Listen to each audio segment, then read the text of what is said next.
ክቡራን ርዕሰ መስተዳድሮች፣ ክቡር ከንቲባ፣ ክቡራን ሚኒስትሮች፣ የተከበሩ ወይዘሮ ወርቅሰሙ ማሞ በሕዝብ ተወካዮች ምክር ቤት የቋሚ ኮሚቴ ሰብሳቢ፣ ክቡራን የምግብ ስርዓትና የኒውትሪሽን የሚኒስትሮች ስትሪንግ ኮሚቴ አባላት፣ ጥሪ የተደረገላችሁ እንግዶች፣ ክቡራንና ክቡራት፣ መንግስት ዜጎችን የምግብና ስርዓተ ምግብ ዋስትና ለማረጋገጥ የተለያዩ ፖሊሲዎች፣ ስትራቴጂዎችና ፕሮግራሞች በመቅረጽና እቅዶችን በማዘጋጀት እየተገበረ ይገኛል።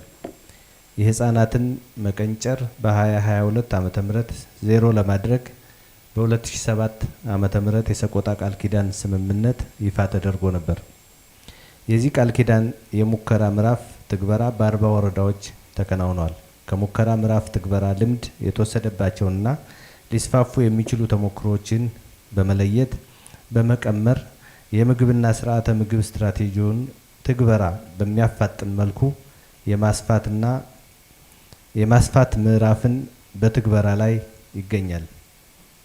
ክቡራትና ክቡራን፣ ባለፉት 3 ዓመታት የኢትዮጵያ የምግብና የስርዓተ ምግብ ዋስትናን የዜጎች ጤንነትና ብልጽግናን ለማረጋገጥ እንዲያስችል የኢትዮጵያ የስርዓተ ምግብ ትራንስፎርሜሽን ፍኖተ ካርታ ተዘጋጅቷል።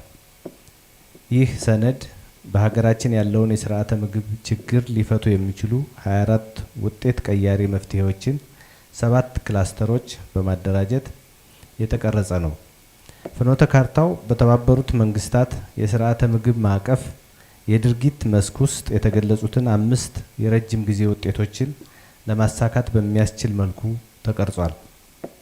የስርዓተ ምግብና የኒውትሪሽን ትግበራ በቅንጅታዊ አሰራር እንዲከናወን በብዙዎቹ ክልሎችና የከተማ አስተዳደሮች የምግብና የኒውትሪሽን ምክር ቤቶች መቋቋማቸው የሚያስመሰግን ነው። ምክር ቤት ባልተቋቋመባቸው ክልሎችም ለማቋቋም እየተደረገ ያለው ጥረት በበጎ መልኩ የሚታይ ነው። ምክር ቤቶቹ እስከ ቀበሌ መቋቋም ስለሚገባቸው ይህንን ኃላፊነት የክልል ርዕሳነ መስተዳድሮችና የከተማ አስተዳደር ከንቲባዎች እንዲሁም የሚመለከታቸው አመራሮች በባለቤትነት ሊመሩት ይገባል። ለዚህ በአጋር ድርጅቶች ድጋፍ የሚደረግበት ወቅት ከመጠናቀቁ በፊት እያንዳንዱ ክልል ዝግጅቱን ማጠናቀቅ ይገባዋል። ክቡራትና ክቡራን፣ ጥናቶች እንደሚያሳዩት መቀንጨርን በውጤታማነት ለመከላከል የሚቻለው ከጽንስ ጀምሮ እስከ 2 ዓመት ባለው ጊዜ ብቻ ነው። ይህ ወሳኝ ወቅት የአካልና የአእምሮ እድገት በከፍተኛ ደረጃ የሚካሄድበት ሲሆን የተስተካከለ ስርዓተ ምግብ ለዚህ ከፍተኛውን ድርሻ ይይዛል። የሰቆጣ ቃል ኪዳን በሚከናወንባቸው 240 ወረዳዎች ውስጥ በ2016 ዓ.ም እስከ 2.2 ሚሊዮን የሚሆኑ ከ2 ዓመት በታች እድሜ ያላቸው ህፃናት ይገኛሉ።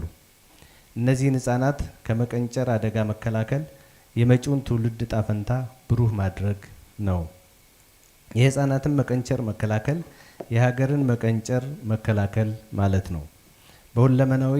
በሁለመናዋ የበለጸገች ኢትዮጵያን ነገ ለመፍጠር የሚፈልግ ሁሉ በዛሬው ህፃናት ላይ ገንዘቡን፣ እውቀቱንና ጉልበቱን ማፍሰስ ይገባዋል።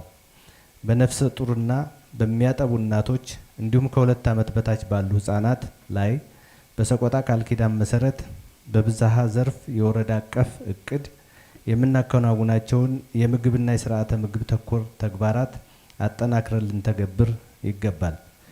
ይህ ትውልድ ግንባታ ነው። የትውልድ ግንባታ ደግሞ የሀገር ግንባታ ዋነኛው ምሰሶ ነው።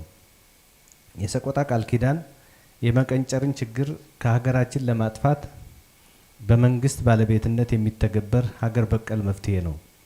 ለዚህ የፌዴራል መንግስት ቁርጠኝነቱን በሚያሳይ መልኩ ለሰቆጣ ቃል ኪዳን ከመደበኛ በጀት መድቧል። በክልሎችም አቻ በጀት መመደብ መጀመሩ ለትግበራው ያለውን ሀገራዊ የፖለቲካ ቁርጠኝነት የሚያሳይ ነው። የአቻ በጀት ምደባ በሁሉም ክልሎች በአዲስ አበባ ከተማ አስተዳደርና በድሬዳዋ ከተማ አስተዳደር ማስፋፋት ትግበራውን ያፋጥነዋል። ጥናቶች እንደሚያሳዩት ለትግበራው በምናወጣው በእያንዳንዱ ዶላር ልክ $16 የኢንቨስትመንት ውጤታማ ምላሽ ወይም ሪተርን ኦን ኢንቨስትመንት ያስገኛል። ይህ ኢትዮጵያ ሀገራችን ለምታገኘው ኢንቨስትመንት ተጠቃሚነትና ለሰው ኃይል እድገት ለምታደርገው ጥረት አስተዋጽኦ ከፍ ያለ ነው። ዛሬ የህፃናት መቀንጨር ለማስወገድ ተገቢውን በጀት ካልመደብን ነገ የምናመጣው ኪሳራ ብዙ መንገዶችን፣ ድልድዮችን፣ ግድቦችን፣ ሆስፒታሎችንና ትምህርት ቤቶችን ከመገንባት የሚያስተጓጉለን ይሆናል። በሀገራችን በቅርቡ ያልመለሰ እረኛ በሩቁ ሲባዝን ይከርማል የሚል አባባል አለ። ዛሬ በህፃናት ላይ ያላፈሰስነውን ሀብት ነገ ከትውልዱ አናገኘውም። በመሆኑም መቀንጨርን ለማጥፋት የምንመድበው መዋለ ንዋይ ለሀገር ያለውን ጠቀሜታ በመገንዘብ የአቻ በጀት ምደባ አጠናክራችሁ እንድታስቀምጡ ለማሳሰብ እወዳለሁ። በተጨማሪም በታህሳስ ወር በነበረው መድረክ የተወሰነው ውሳኔ እና በተቀመጠው አቅጣጫ መሰረት በ2017 ዓ.ም ሙሉ በሙሉ ወደ ትግበራ ለሚገቡ አዳዲስ ወረዳዎችም አስፈላጊውን ድጋፍ በማድረግና ከሌሎችም ወረዳዎች ልምድ እንዲወስዱ በማድረግ ትግበራውን እንዲጀምሩ ማስቻል ይገባናል።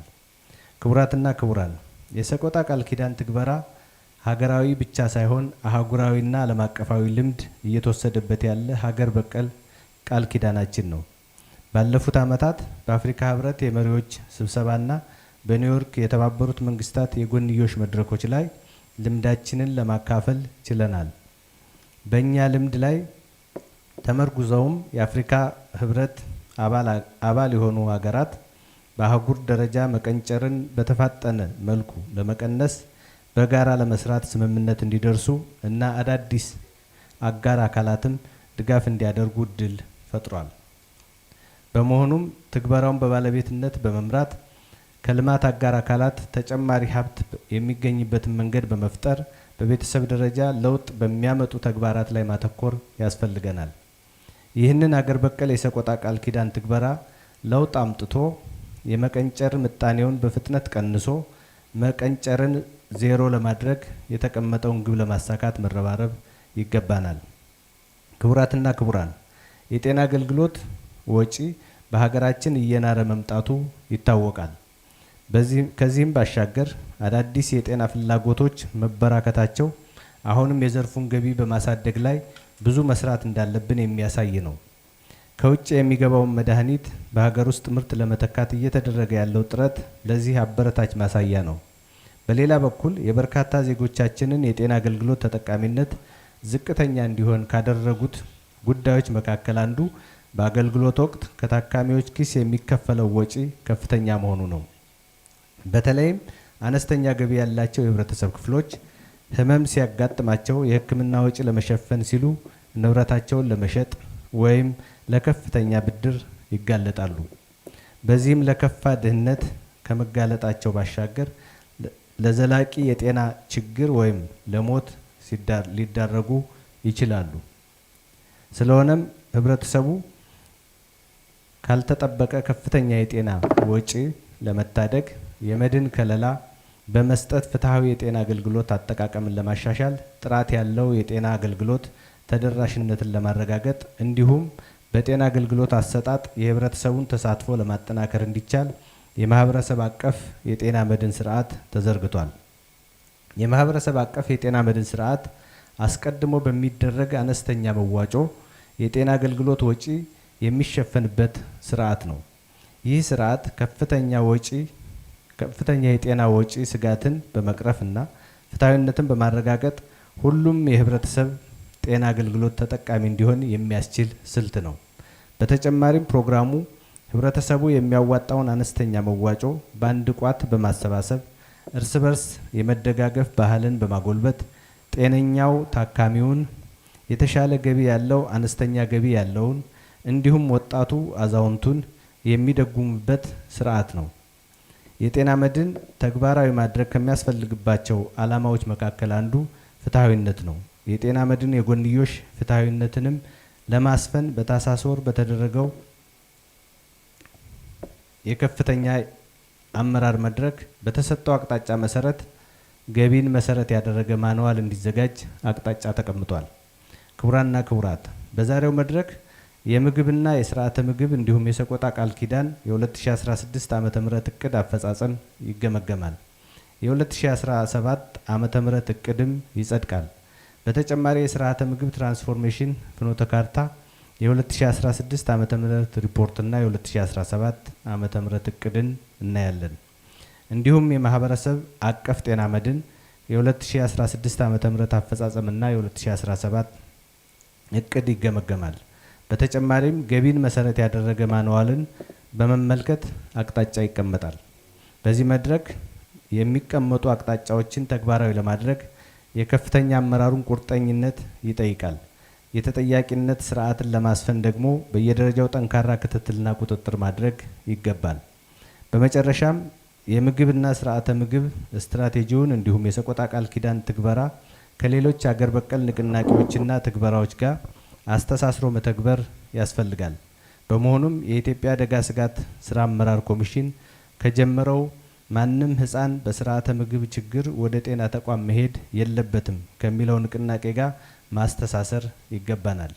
ለዚህም የመንግስትና የአጋር አካላት ውሱን ሀብትን አሟጦ በመጠቀም በዛሬው መድረክ የምናስቀምጣቸውን አቅጣጫዎች በመተግበር የዜጎችን የምግብና የስርዓተ ምግብ ዋስትናን ለማረጋገጥ መትጋት ይጠበቅብናል።